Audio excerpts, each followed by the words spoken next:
Hello everyone, how you doing? So today we are talking about Jormungandr, the world serpent. I am Jormungandr, the world serpent. Yeah, that's what I said. And ender of your days. Alright, Jesus. So, firstly depicted around 750 AD, Big Cranky Snake Boy over here is a monster of Norse mythology. His name Jormungandr literally meaning huge monster. Very nice to name him that. I bet now Kevin doesn't seem so bad anymore. He is the child of the giantess Angrboda and Loki, and the brother of Fenrir and Hel. According to the Prose Edda, Odin took Jormungandr when he was still a child and tossed him into the great ocean that encircles Midgard, where he grew so large that he was able to surround the whole earth and grasp his own tail.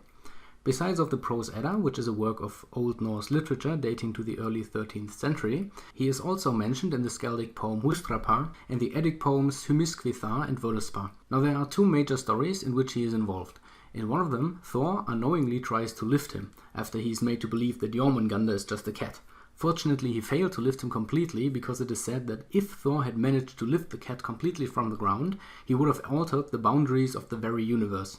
Jormungandr and Thor meet again when Thor goes fishing using an ox head as his bait, which Jormungandr bites.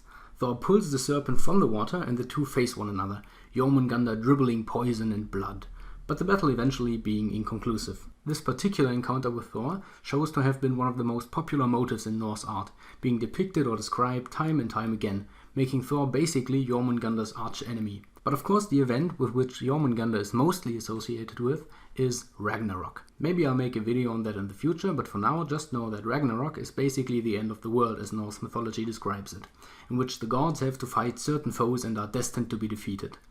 One sign for the coming of Ragnarok is the violent unrest of the sea as Jormungandr releases its tail from its mouth and thrashes its way onto the land.